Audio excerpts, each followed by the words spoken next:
أعوذ بالله من الشيطان اللعين الرجيم بسم الله الرحمن الرحيم الحمد لله رب العالمين بارئ الخلائق أجمعين الصلاة والسلام على سيد الأنبياء والمرسلين وعلى آله الطيبين الطاهرين المعصومين أما بعد قرآن مجید اور تفسیر قرآن کے حوالے سے ہمارا یہ نواں سیشن ہے۔ اس دعا کے ساتھ گفتگو کو آگے بڑھاتے ہیں کہ کریم اللہ ہمیں اپنی کتاب سے انس عطا فرمائے اور اس کتاب کو اپنی زندگیوں کا حصہ بنانے کی توفیق نصیب فرمائے، اور اسی قرآن ہی کے ذریعے سے کریم اللہ ہمیں اس دنیا میں اور آخرت میں اپنی رحمت سے مالا مال فرمائے۔ ماہ مبارک رمضان کی گھڑیاں اپنے اختتام کو پہنچ رہی ہیں۔ عربوں میں ایک طریقہ ہے کہ اگر کوئی کسی شخص سے بہت کوئی مہم چیز مانگنا چاہتا ہے تو وہ اس کے دسترخوان پہ بیٹھ کے مانگتا ہے۔ بہت سارے واقعات ایسے ذہن میں آ رہے ہیں۔ خلاصہ کلام یہ ہے کہ کسی نے کوئی چیز پوچھنی ہو، کوئی چیز مانگنی ہو جو عام حالات میں وہ شخص شاید نہ بتلائے یا نہ دے، لیکن جب اس کے دسترخوان پہ بیٹھ کے کوئی شخص یہ کہے کہ میں کھانا تب کھاؤں گا، آپ کا مہمان تب بنوں گا جب آپ مجھے یہ چیز بتلائیں گے یا یہ چیز مجھے دیں گے۔ اب مہمان جہاں کھانا کھلانا اپنا ایک اخلاقی فریضہ سمجھتا ہے، وہیں وہ چیز دینا یا وہ کام کے متعلق بتلانا وہ بھی اپنا فریضہ سمجھتا ہے۔ لہذا یہ چیز تو ہم میں سے ہر ایک جانتا ہے اور ہم دہراتے رہتے ہیں کہ ماہ مبارک رمضان میں ہم اللہ کے مہمان ہیں۔ پہلے تو اس میزبان کی مہمانی پہ فخر کرنا چاہیے جس نے ہم جیسے گناہگاروں کا اپنا مہمان بنایا، اور دوسرا یہ کہ اگر اس کریم اللہ سے کچھ مانگنا ہے تو شاید اس سے بہتر کوئی اور طریقہ نہ ہو۔ بعض بزرگان علماء اخلاق فرماتے ہیں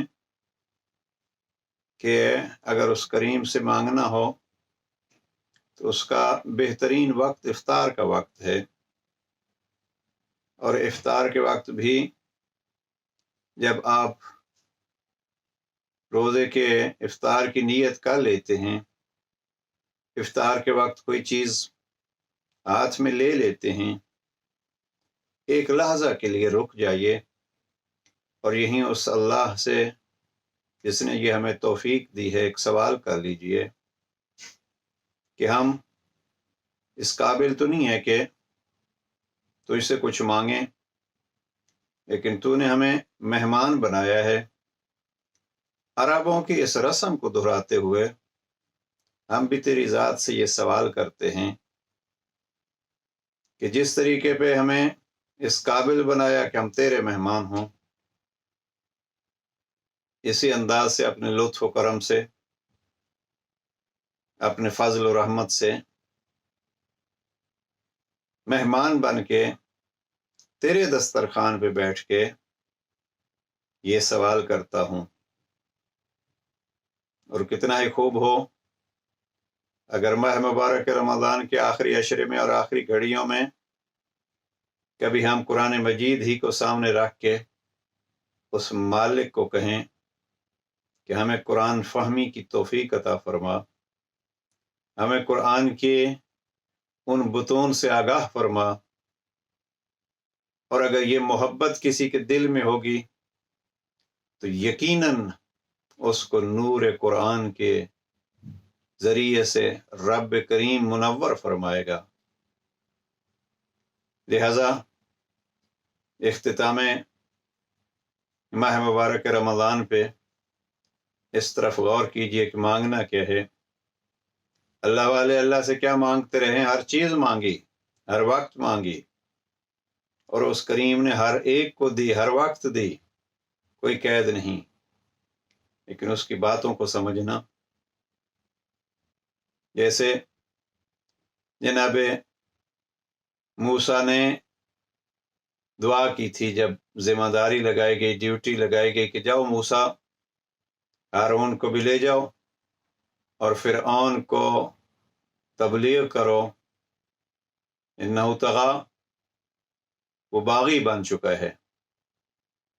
تو یہاں جناب موسیٰ علیہ السلام نے دست سوال بڑھا دیا، رب اشرح لی صدری ویسر لی امری واحلل عقدۃ من لسانی یفقہوا قولی، میری بات، میری زبان کو ایسے بنا دے کہ وہ میری بات سمجھ سکیں، اور میرے دل کو کشادہ کر دے کہ میں، لفظ میرے ہیں، مفہوم آیت کا ہے کہ میں ان کی باتوں کو برداشت کر سکوں۔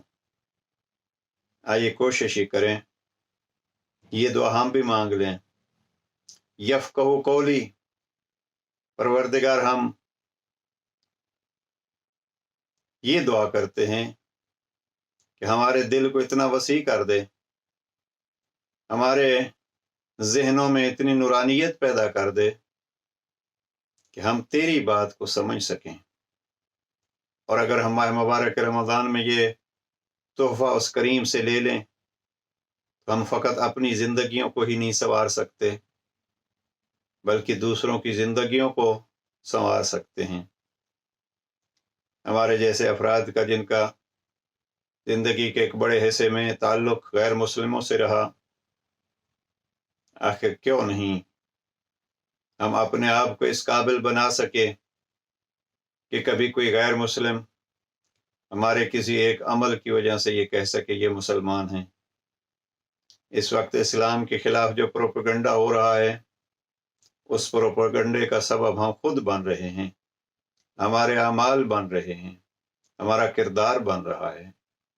لہذا ماہ مبارک رمضان میں ایک سوال یہ، پروردگار ہمارے کردار کو قرآنی کردار بنا دے، اور یہی ہمارا موضوع ہے۔ نہج البلاغہ بطور تفسیر قرآن کہ امیر المؤمنین کا کردار قرآنی کردار ہے، جیسے پیغمبر اکرم کے بارے میں فرمان نقل کر چکا ہوں کہ کان خلقہ القرآن، پیغمبر اکرم کا کردار قرآن کا کردار تھا۔ آئیے اس نگاہ سے جناب امیر المؤمنین سے قرآن مجید کے کچھ تفسیر پوچھتے ہیں۔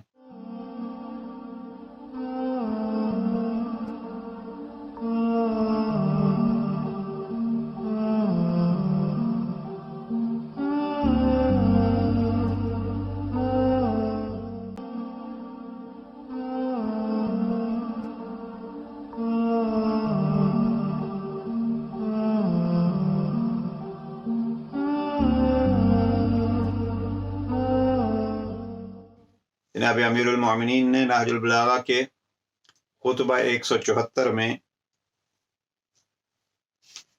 ارشاد فرمایا، میں الہی وعدہ و برہان کی روح سے کلام کرتا ہوں۔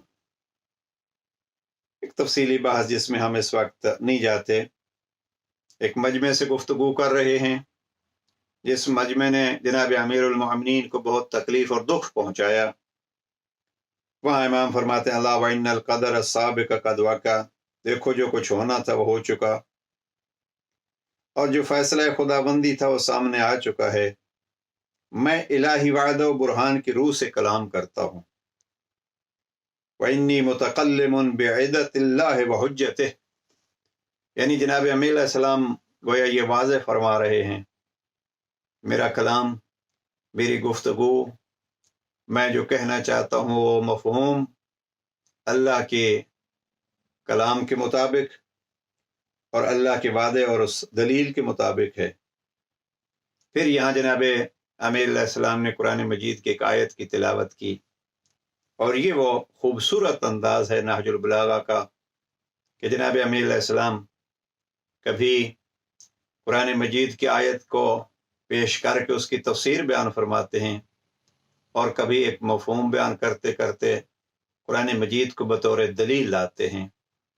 یہاں جناب امیر علیہ السلام نے ایک آیت تلاوت کی، ارشاد پروردگار ہوتا ہے ان الذین قالوا ربنا اللہ ثم استقاموا،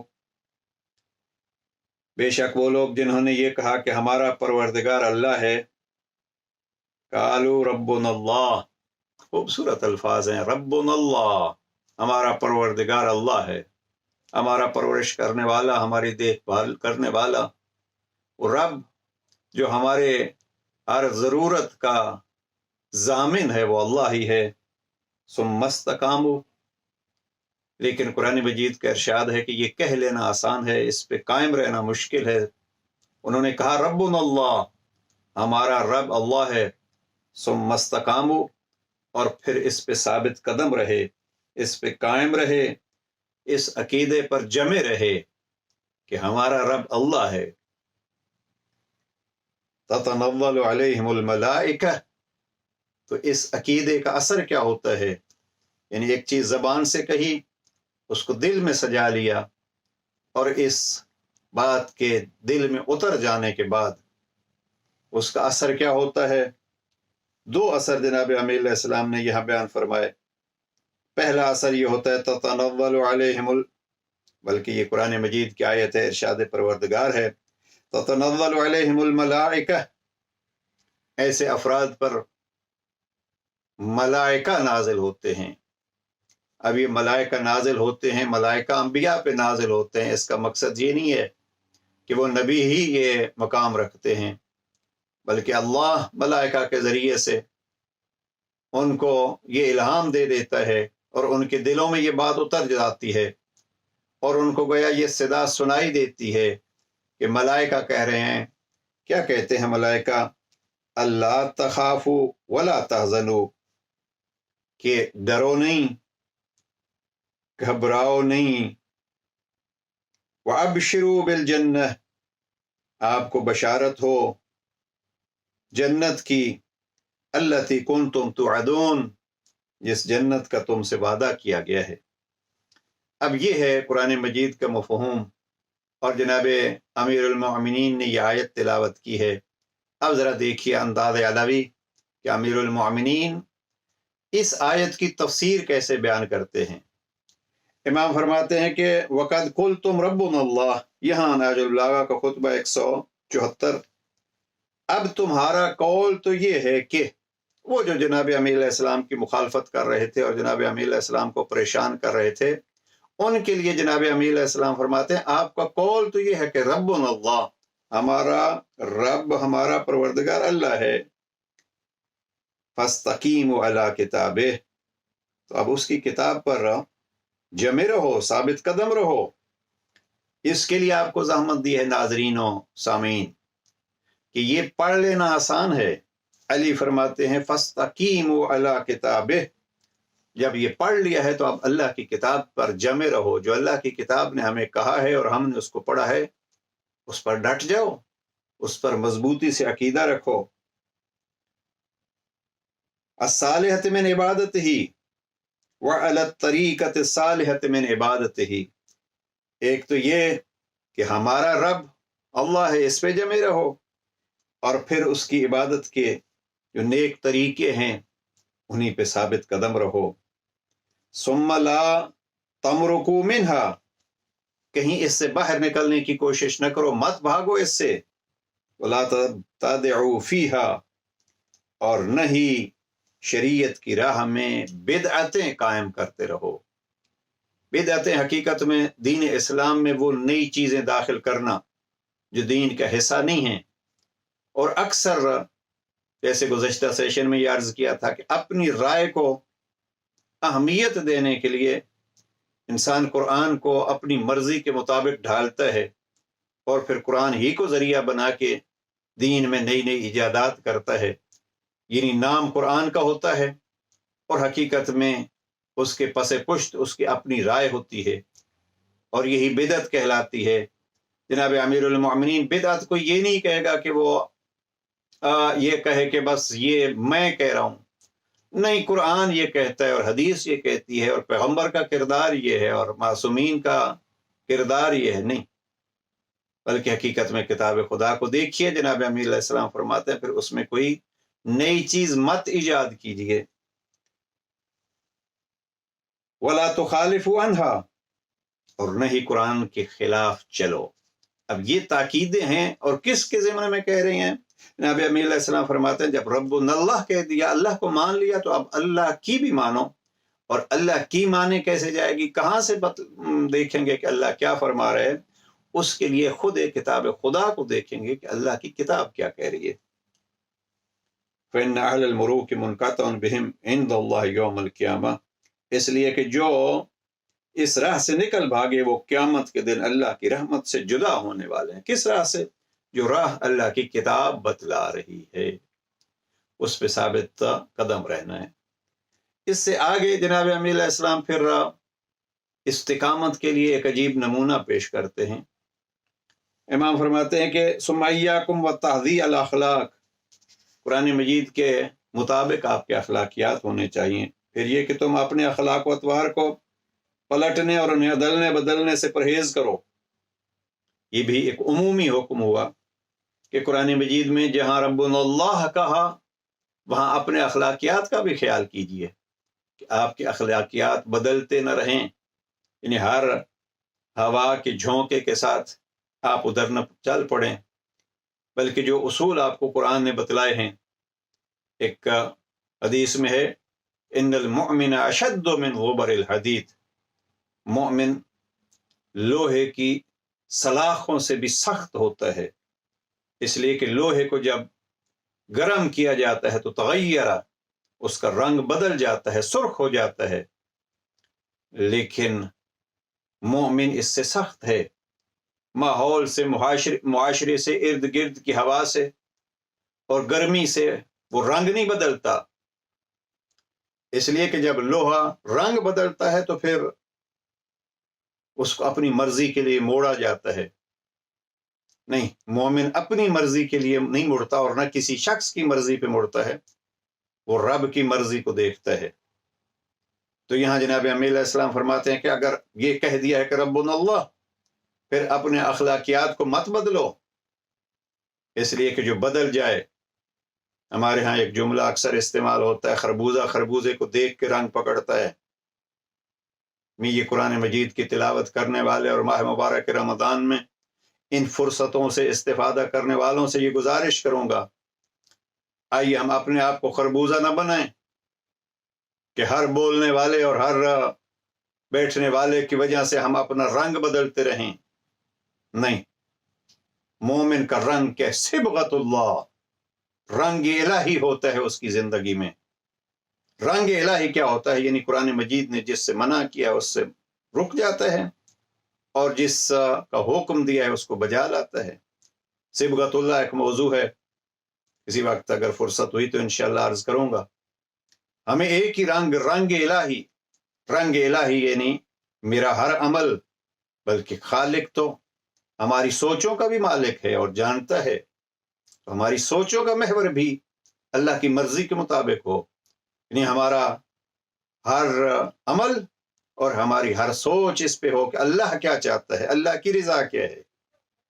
اور بڑا خوب کہا کسی نے کہ مومن جو وہ ہے جو اللہ کی رضا کے تلاش کیے بغیر وہ قدم بھی نہیں اٹھاتا۔ اور جناب امیر علیہ السلام نے نہج البلاغہ میں اپنے لیے یہی کہا کہ رضا اللہ رضانا اہل البیت، ہماری رضا، ہماری مرضی، ہماری خواہش، ہماری سوچ، وما تشاؤون الا ان یشاء اللہ، وہ سوچتے ہی نہیں ہے مگر وہی جو اللہ چاہتا ہے۔ لہذا یہ ہے ربنا اللہ کہنا، اور یہی ہے راہ خدا میں استقامت۔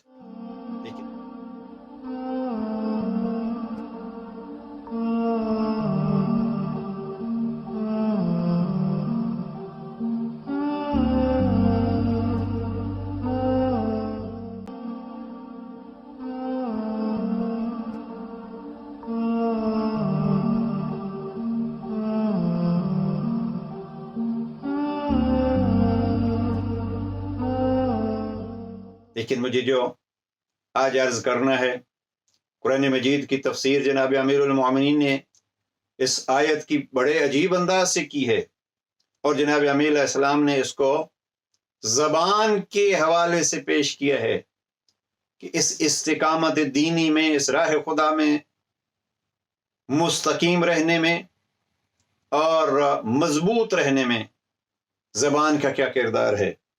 عمومی طور پر اخلاق کا تذکرہ کرتے ہوئے امام فرماتے ہیں سوما ایاکم وتحذی علی الاخلاق، پھر یہ کہ تم اپنے اخلاق و اطوار کو عدلنے بدلنے والا نہ بناؤ، اور آپ کے اخلاق پلٹے نہ کھاتے رہیں، اس سے پرہیز کرو۔ وَاجْعَلُوا اللِّسَانَ وَاحِدًا، اب اخلاقیات میں سے اس ایک عضو بدن کو خصوصیت کے ساتھ جناب امیر المؤمنین نے بیان فرمایا ہے، اور وہ ہے زبان، کہ جب آپ نے یہ کہا ہے ربنا اللہ ثم استقاموا، پھر اپنے اس وعدہ الہی پہ اور جو آپ نے کہا ہے اس پہ جمے رہو۔ اور وَاجْعَلُوا اللِّسَانَ وَاحِدًا، اب اس کو کہتے ہیں تفسیر کا انداز، کہ جناب امیر علیہ السلام نے اس آیت کے ضمن میں ہم فقط اس کو جہاد کے طور پر پیش کرتے ہیں کہ الذین قالوا ربنا اللہ ثم استقاموا تتنزل علیہم الملائکہ، کہ وہ جو کہتے ہیں اللہ ہمارا رب اللہ ہے اور پھر اس پہ قائم رہتے ہیں، اکثر یہ جنگ اور جہاد کے لیے یہ آیت تلاوت کی جاتی ہے۔ امیر المومنین گویا یہ واضح فرما رہے ہیں نہیں، اس آیت کی تلاوت زبان کے لیے بھی کی جانی چاہیے، اور جناب امیر علیہ السلام نے اس حصے میں زیادہ زور اس پہ دیا ہے۔ گویا ایک تو یہ ہے کہ جب کوئی وعدہ کر لیا ہے، کوئی ایک قول و قرار کر لیا ہے، تو پھر اس پہ ثابت قدم رہو۔ اور قول کیا ہے؟ قول بھی جناب امیر علیہ السلام نے اس کو دہرایا، جو قول اللہ نے کہا ربنا اللہ، آپ نے کہہ دیا ہے۔ اب جنہوں نے اللہ کہہ لیا کہ وہ ہمارا رب ہے، پھر ان کو بلال کی صورت میں سخت ترین سزائیں بھی دی جا رہی تھیں، تو انہوں نے یہی کہا رب یا رب یا رب۔ اب اس پہ زیادہ گفتگو نہ ہو، زبان کے حوالے سے جناب امیر علیہ السلام فرماتے ہیں زبان کا پھر خیال رکھنا، اور قرآن مجید نے ان کا تذکرہ بھی کیا ہے کہ جو جس کے ساتھ ملتے ہیں ویسی باتیں شروع کر دیتے ہیں۔ نہیں، قرآن مجید میں ایک جگہ پہ ہے کہ جب وہ شیطان کے ساتھ ملتے ہیں تو شیطانی باتیں شروع کر دیتے ہیں، اور ان شیطانوں کو کہتے ہیں دوسروں کے ساتھ جو ہم باتیں کر رہے تھے وہ تو ہم ان کا مذاق اڑا رہے تھے۔ لہٰذا زبان کو واحد رکھیے۔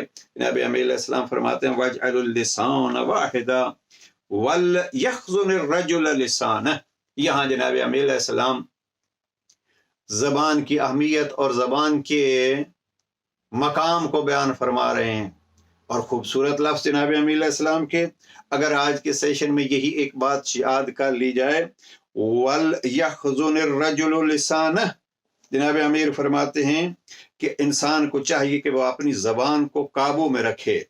یخزن الرجل لسانہ، خزانہ کیا ہوتا ہے؟ خزانہ یہ ہوتا ہے کہ جہاں یخزن الرجل لسانہ، زبان کو اپنے خزانے میں رکھے، اس کو روک کے رکھے۔ خزانہ کس لیے ہوتا ہے؟ خزانے پہ پہرے دار ہوتے ہیں، کوئی قیمتی چیز اس میں رکھی جاتی ہے اور وہ ذریعہ ہوتا ہے اس قیمتی چیز کی حفاظت کا۔ تو گویا جناب امیر المؤمنین فرماتے ہیں اپنی زبان کی قیمت کو پہچانیے، اپنی زبان کے اہمیت کو پہچانیے، اور یہ یاد رکھیے کہ اس کی حفاظت آپ نے کرنی ہے۔ اور پھر اگلا جملہ فرمایا فَإِنَّ هَذَا اللِّسَانَ جَمُوحٌ بِصَاحِبِهِ، خبردار اس زبان کو محفوظ رکھنا، اس لیے کہ یہ زبان کبھی کبھی اگر خود سر ہو جائے تو اپنے مالک کے سامنے میں بھی یہ منظور ہو جاتی ہے۔ جموح اس گھوڑے کے لیے استعمال ہوتا ہے جو یہ بھول جاتا ہے کہ میرے پشت پہ کوئی سوار ہے، اور اگر یاد بھی ہو تو اس کی پوری کوشش یہ ہوتی ہے کہ وہ اچھل کود کے اس کو اپنی پشت سے گرائے۔ اب یہ زبان جو ہے وہ امیر علیہ السلام فرماتے ہیں خبردار اس کی حفاظت کرنا، ورنہ یہ آپ کو گرا دے گی۔ اور اگر ہم دنیا کے کردار کو دیکھیں، کئی دفعہ ایسے ہوا ہے بڑے بڑے عہدوں سے بڑے بڑے صاحبان عزت کو ان کی زبان نے اس مقام سے تنزلی تک پہنچا دیا۔ لہذا ربنا اللہ یہ کہہ کے اب زبان کو بھی اس رب کے ساتھ مربوط رکھنا چاہیے. اس زبان سے پھر رب ہی ظاہر ہونا چاہیے عمل میں اور قول میں. جب بھی اس کو موقع ملے اس رب کو بلائے، اور جب بھی کوئی عمل کرنا چاہے وہ اس کا عمل رب کے حکم اور رب کی مرضی کے مطابق ہو. جیسا کہ پہلے سیشن میں عرض کر چکا کہ یہ ماہ مبارک رمضان، اس کا فلسفہ لعلکم تتقون، کہ قرآن مجید میں سورہ بقرہ میں جب روزے کا فلسفہ بیان کیا گیا ہے تو روزے کا فلسفہ یہ ہے کہ روزہ رکھو. جیسے پہلے والے روزوں پر لوگوں پر روزہ فرض قرار دیا گیا تھا، آپ پر بھی فرض قرار دیا گیا ہے. مقصد کیا ہے؟ لعلکم تتقون، کہ شاید روزے کے ذریعے آپ کو پرہیزگاری کی راہیں مل جائیں. قرآن مجید کا فلسفہ کیا ہے نزول کا؟ یہ ہدن للمتقین، یہ قرآن مجید متقیوں کے لیے ہدایت ہے. اب ذرا ان دو جملوں کو ذہن میں رکھیے اور امام المتقین سے یہ پوچھئے. جناب امیر المؤمنین کے عجب یہاں جملات ہیں. واللہ ما ارى عبدا یتقی تقوی تنفع حتی یحزن لسانہ. تقوی کی یہ تعریف امام المتقین ہی فرما سکتے ہیں. فرماتے ہیں خدا کی قسم میں نے کسی پرہیزگار کو نہیں دیکھا کہ تقوی اس کے لیے مفید ثابت ہوا ہو جب تک کہ اس نے اپنی زبان کی حفاظت نہ کی ہو. یعنی تقوی کا فائدہ کب ہے؟ جب زبان کی حفاظت ہوگی. اس سے زیادہ چونکہ لفظ جناب امیر علیہ السلام کے دوہرا کے ہم مفہوم اپنا پیش کر رہے ہیں، زیادہ تفصیل میں نہیں جانا چاہتے، ورنہ یہاں سے کہ تقوی میں زبان کا کیا اثر ہوتا ہے. ان لسان المؤمن، پھر ایک اور جملہ ہے زبان کے لیے. جناب امیر علیہ السلام فرماتے ہیں ان لسان المؤمن من وراء قلبہ، صاحب ایمان کی زبان اس کے دل کے پیچھے ہوتی ہے. وان قلب المنافق فی من وراء لسانہ، اور منافق یعنی جس کا ظاہر کچھ ہوتا ہے باطن کچھ ہوتا ہے، جس کا قول کچھ ہے اور اس کا عمل کچھ ہے، وہ منافق. وان قلب المنافق من وراء لسانہ، مومن کی زبان دل کے پیچھے ہوتی ہے، منافق کا دل زبان کے پیچھے ہوتا ہے. لأن المؤمن اذا اراد ان يتكلم بكلام تدبره في نفسه، اس لیے کہ مومن اگر کوئی بات کرنا چاہتا ہے تو پہلے وہ سوچتا ہے. فإن كان خيرا أبدأ وإن كان شرا وارہ، اگر اس بات میں کوئی اچھائی ہے تو وہ بات کرتا ہے، اگر وہ بات بری ہے تو اسے پوشیدہ ہی رہنے دیتا ہے. یہ ہے زبان کے استعمال کا طریقہ کار جو علی بیان فرما رہے ہیں. وَإِنَّ الْمُنَافِقَ يَتَكَلَّمُ بِمَا أَطَاعَ عَلَى لِسَانِهِ، اور منافق کی زبان پر جو آتا ہے کہہ گزرتا ہے. لا يدری ما ذالہ وما ذا علیہ، یہ فصاحت و بلاغت امیر المؤمنین کے خوبصورت لفظ ہیں جو سید رضی نے یہاں جمع کیا ہے خطبہ. وہ منافق کیا ہے اس کو نہیں معلوم کہ میں کیا کہہ رہا ہوں، اور ما ذا لہو، کون سی بات اس کے حق میں ہے، وما ذا علیہ، اور کون سی بات وہ کرے گا تو اس کے نقصان میں ہے، اس کے لیے مضر ہے. لہذا پلٹ کے آئیے وہی سلسلہ کہ ہماری زبان کو بھی کھلتے ہوئے یہ سوچنا چاہیے اور ہمارا دل اس کو وہ بات کرنے کی اجازت دے کہ جس کی رب کریم نے اجازت دی ہو. پھر یہاں جناب امیر المؤمنین علیہ السلام نے یہاں تک اس آیت کی تفسیر بیان کی. ربنا اللہ، گویا ربنا اللہ کہنے میں زبان کا ایک بہت بڑا کردار ہے، اور جو آدمی زبان کو کنٹرول میں نہیں رکھ سکتا وہ باقی بدن کے اعضاء کو کیا کنٹرول رکھے گا.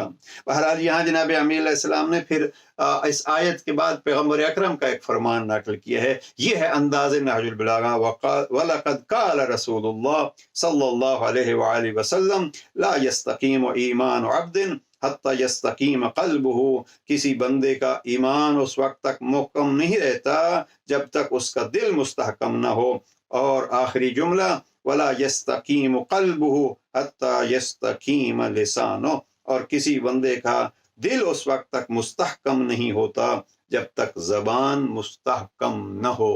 لہذا قالو ربنا اللہ کہہ کے سب سے پہلے ہم نے اپنی زبان کو دیکھنا ہے، اپنی زبان پہ کنٹرول کرنا ہے، اپنی زبان کو قرآن کے سائے میں ڈھالنا ہے. اس لیے کہ جب ہم نے کہہ دیا لا الہ الا اللہ تو پھر اب نہ کسی اور سے ڈر، نہ کسی اور کا خوف، نہ کسی اور کی حکمرانی، بلکہ فقط حکمران ہے تو اللہ. لہذا ماہ مبارک رمضان میں یہ چیز مانگ لیجئے، کریم اللہ ہماری زندگیاں قرآن کے مطابق گزریں اور ہماری زبان پر بھی تیرے کلام کا ورد رہے، اور اس ورد کے ذریعے سے ہمارے دلوں کو بھی روشنائی مہیا ہو. والسلام علیکم ورحمۃ اللہ وبرکاتہ.